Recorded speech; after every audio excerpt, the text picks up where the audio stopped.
Assalamualaikum warahmatullahi wabarakatuh. Saya Siti Rahmasari dengan NPM 181063102026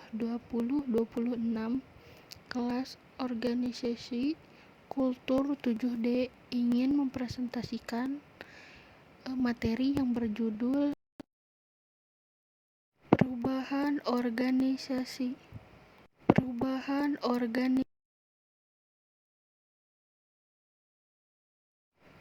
Pengertian perubahan organisasi. Perubahan organisasi ini merupakan salah satu kunci dalam mencapai pengembangan organisasi. Organisasi terus berubah karena ia adalah sistem terbuka yang selalu berinteraksi dengan lingkungannya. Perubahan yang direncanakan membutuhkan perhatian yang eksplisit terhadap masalah-masalah dan kesempatan-kesempatan yang berubah. Ini juga dapat terbantu oleh beberapa pengalaman yang didapatkan oleh suatu organisasi. Semua organisasi merupakan bagian dari sistem sosial yang hidup di tengah-tengah masyarakat. Masyarakat itu sendiri memiliki sifat dinamis, selalu mengalami perubahan dan perkembangan karakteristik masyarakat. Seperti itu dituntut organisasi untuk memiliki sifat dinamis tanpa dinamika yang seperti dengan dinamika masyarakat. Organisasi di mana akan bertahan hidup baru berkembang. Ini berarti bahwa perubahan dalam suatu organisasi dapat merupakan kebutuhan yang tidak dapat dihindari. Perubahan organisasi adalah suatu proses di mana organisasi tersebut berpindah dari keadaannya yang sekarang menuju ke masa depan yang diinginkan untuk meningkatkan efektivitas organisasinya. Tujuannya adalah untuk mencari cara baru untuk memperbaiki dengan tujuan untuk meningkatkan kemampuan organisasi dalam mencapai nilai dan meningkatkan hasil yang diinginkan kepada stakeholder. Sasaran perubahan organisasi. Yang pertama ada sumber daya manusia. Sumber daya manusia merupakan satu set penting dalam suatu organisasi. Pada akhirnya, suatu organisasi terkirim kompetensi berdasarkan pada keahlian dan kemampuan dari pegawai. Yang kedua ada jumlah fungsional. Suatu organisasi dapat meningkatkan nilai dengan mengubah struktur, budaya, dan teknologi. Yang ketiga ada kemampuan teknologi. Kemampuan teknologi memberikan sebuah organisasi suatu kapasitas yang besar untuk mengubah dengan sendirinya, dengan tujuan memanfaatkan peluang pasar. Yang terakhir ada kemampuan atau sebuah organisasi. Melalui struktur organisasi dan budaya, suatu organisasi dapat memanfaatkan sumber daya manusia dan fungsional untuk memanfaatkan peluang teknologi. Tuntutan untuk perubahan budaya organisasi. Yang pertama ada sebuah kekuatan persaingan.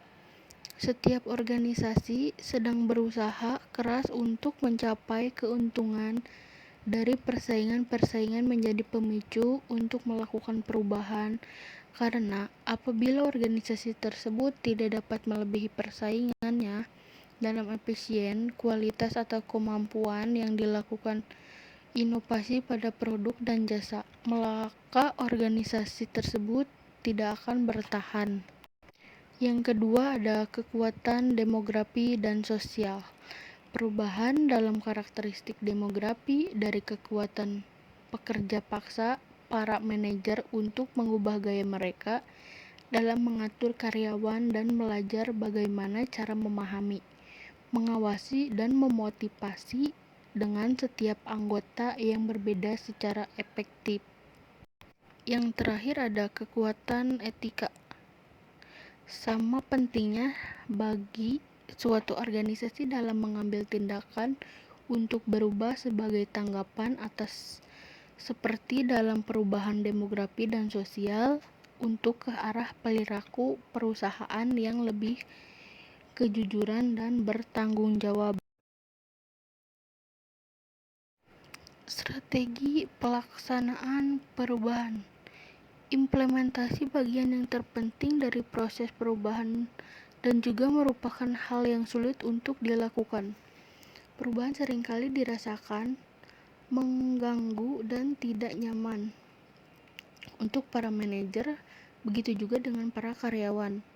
Perubahan merupakan hal kompleks dan implementasinya dibutuhkan kepemimpinan yang kuat dan gigih. Kepemimpinan untuk perubahan. Kebutuhan perubahan dalam organisasi dan perlu dipimpin yang dapat berhasil mengelola perubahan terus tumbuh. Salah satu gaya kepemimpinan disebut transformational leadership, khususnya sangat sesuai untuk membawa perubahan. Hambatan untuk perubahan adalah hal yang wajar apabila orang-orang melakukan perlawanan terhadap perubahan. Namun, resistansi untuk berubah melambatkan efektivitas organisasi dan mengurangi kesempatan untuk bertahan. Resistansi untuk berubah dapat ditemukan di organisasi, kelompok, dan tingkat individu. Teknik untuk implementasi. Pemimpin mengartikulasi visi dan membuat strategi, tetapi manajer dan karyawan di seluruh organisasi terlibat dalam proses perubahan.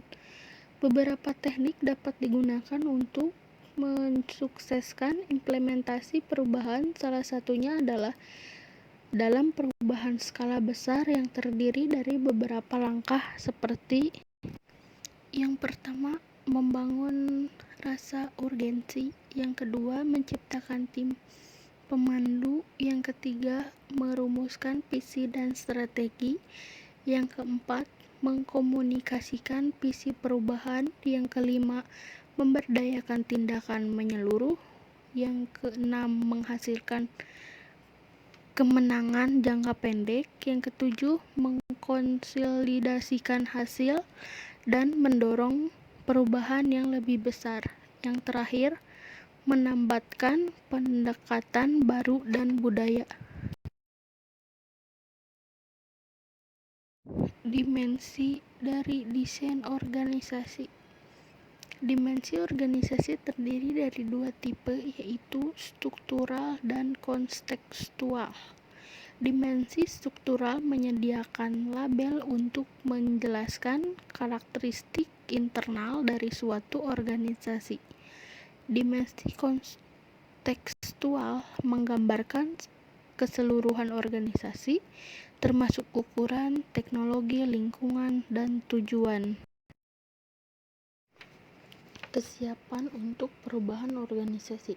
Kesiapan merupakan salah satu faktor terpenting dengan melibatkan karyawan untuk mendukung inisiatif perubahan. Dimaksud dengan siap untuk berubah adalah ketika orang-orang dan struktur organisasi sudah dipersiapkan dan mampu untuk berubah.